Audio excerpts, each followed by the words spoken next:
આટલા પેપર ફૂટવા છતાં કેમ સરકારની આંખો નથી ઉઘડતી? ક્યારેક ભરતી પરીક્ષાના પેપર તો ક્યારેક કોઈ કોલેજની પરીક્ષાના પેપર ફૂટવાની ઘટનાઓ જે છે તે સતત સામે આવતી રહે છે। છેલ્લા એક વર્ષમાં આટલા બધા પેપર ફૂટવાના બનાવ બનવા છતાં શા માટે કોઈ પણ પ્રકારની ઘટનાથી કોઈ ડરતું નથી? ત્યારે વધુ એક ઘટના હવે ગુજરાત યુનિવર્સિટીમાંથી બહાર આવી છે। તે અંગે વિદ્યાર્થી નેતા યુવરાજસિંહ જાડેજાએ સરકારના ભ્રષ્ટાચારોને ખુલ્લા પાડતા વધુમાં શું કહ્યું તે જોઈએ।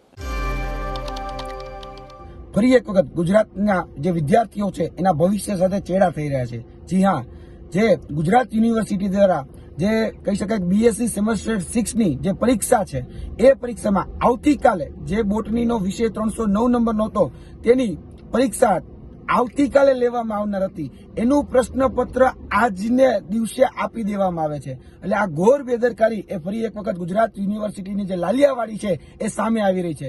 એટલે ગંભીર સવાલો ઉભા થઈ રહ્યા છે કે પરીક્ષા નિયામકનું કેમ આમાં ધ્યાન નથી, વાઇસ ચાન્સેલર છે એનું કેમ ધ્યાન નથી, જે રજિસ્ટ્રાર છે એની આ ઘોર બેદરકારીઓ છે। એટલે આ ઘોર બેદરકારીઓ બાબતે અમે સરકાર પાસે નમ્ર અપીલ કરીએ છીએ કે તાત્કાલિક ધોરણે જેને પણ આ ઘોર બેદરકારી દાખવી છે એને તાત્કાલિક ધોરણે સસ્પેન્ડ કરવામાં આવે, એની ઉપર એક્શન લેવામાં આવે।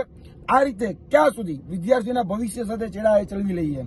કેમ કે જોવા જઈએ તો આજની જે પરીક્ષાનો જે સમયગાળો હતો, જે કહી શકાય કે ટાઈમ ટેબલ પ્રમાણે તો 11 વાગ્યાનો હતો, પરંતુ એ પેપર 12:30 શરૂ કરવામાં આવે છે અને 1:30 વાગે જે પૂરું થવું જોઈએ એ 2:30 વાગે પૂરું થાય છે। એટલે આ ઘોર બેદરકારી છે જે ગુજરાત યુનિવર્સિટી દ્વારા એ કરવામાં આવી છે।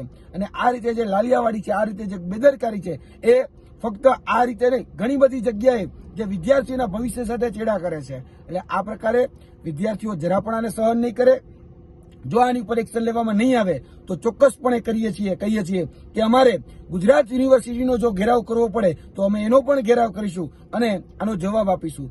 અમે આશા અપેક્ષા રાખીએ છીએ કે ગુજરાત યુનિવર્સિટી આની ઉપર તાત્કાલિક કડક પગલાં લેશે, નહીતર આવનાર દિવસોમાં ગુજરાત યુનિવર્સિટી એ ભોગવવા માટે પણ તૈયાર રહે।